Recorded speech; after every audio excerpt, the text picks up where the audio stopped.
Hello বন্ধুরা, আমার video দেখার জন্য নমস্কার আপনাদের। দেখো বন্ধুরা, আমি বাঁধাকপির বড়া করবো বলে বাঁধাকপিটা প্রথমে নুন আর পেঁয়াজ কাঁচা লঙ্কা দিয়ে নুন দিয়ে মাখিয়ে রেখেছিলাম। তারপরে বেসন দিচ্ছি। বেসনের পর আমি হলুদ দিয়ে দেবো, যেহেতু আমি বাঁধাকপির বড়া করবো। হলুদ দিয়ে দেবো, দিয়ে ভালো করে বাঁধাকপিটা মাখিয়ে নেবো। দেখো হলদি দিয়ে দিলাম, যেহেতু আমি কাঁচা লঙ্কা দিয়েছি ওর জন্য আর কোনো লঙ্কাগুলো দেবো না।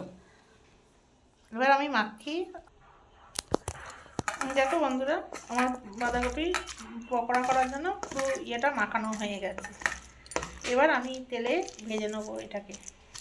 পুরো মাখানো হয়ে গেছে। দেখো বন্ধুরা, আমি অলরেডি কড়াটা জেলে দিয়েছি, গ্যাসটা জেলে দিয়েছি, দিয়ে এবার তেল দিয়ে দিয়েছি। এবার গরম হওয়া পর্যন্ত আমাকে অপেক্ষা করতে হবে। তারপরে আমি পকোড়াগুলো একে একে দিয়ে দেবো। আর পকোড়াগুলো পুরো একদম নরম হয়ে গেছে, দেখেছো বন্ধুরা, পুরো নরম হয়ে গেছে। এবার কিন্তু গ্যাস কমিয়ে আমাকে ভাজতে হবে, নাহলে ইয়ে হয়ে যাবে, ভালো ভাজা যাবে না। সবসময় গ্যাসটা মিডিয়াম টু ফ্লেমে রেখে আমি ভাজবো। তেলটা পুরো অলরেডি গরম হয়ে এসছে। এবার আমি পকোড়াগুলো একে একে দিয়ে দেবো। দেখো বন্ধুরা, পকোড়াগুলো দিয়ে দিলাম, একে একে সবই দিয়ে দেবো। কে কে বাঁধাকপির পকোড়া খেতে ভালোবাসো জানিও কিন্তু। দেখো বন্ধুরা,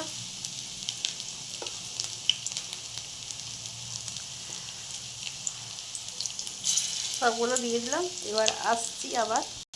দেখো বন্ধুরা, আমার বাঁধাকপির পকোড়াটা কেমন হলো তোমরা একটু জানিও। কে কে খেতে পছন্দ করো সেটাও জানিও। হ্যাঁ, আমি তো একটু মুড়ি দিয়ে খাবো বলে বানাচ্ছি, আর দুটো থাকবে ভাত দিয়েও খাবো, যেহেতু আমার হাজব্যান্ড খায় না, তা আমি একাই খাবো। আমার একার জন্যই ঠিক আছে যতটা হয়েছে। দেখো বন্ধুরা কেমন। তোমরা ভাত ভাত দিয়ে নিরামিষই, যেদিনকে নিরামিষই থাকে সেদিনকে তুমি বাঁধাকপির বড়া করো, ডাল করো, ভাত দিয়ে চলে যাবে। খুবই ভালো লাগে, খুবই টেস্টি হয় খেতে। আমার তো ভীষণই ভালো লাগে বন্ধুরা। আর গ্যাসটা সবসময় মিডিয়াম টু রেখে ভাজতে হবে, যেহেতু বাঁধাকপি, নালে সেদ্ধ হবে না, খেতেও ভালো লাগবে না। ওর জন্যে বলছি বন্ধুরা।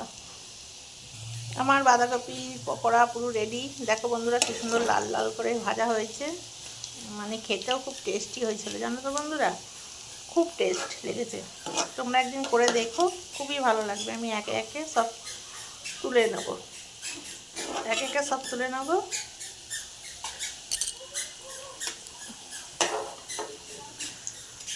দেখো বন্ধুরা, সবই উঠিয়ে নিচ্ছি, সবই তুলে নেব। আর এদিকে দেখো আমি নিয়ে নিয়েছি মুড়ি আর পকোড়া। কে কে খাবে চলে এসো। কেমন লাগলো আমার ভিডিওটা সবাই কমেন্টে জানিও। সবাই ভালো থেকো, সুস্থ থেকো। আবার দেখাবে নেক্সট ভিডিওতে। টাটা।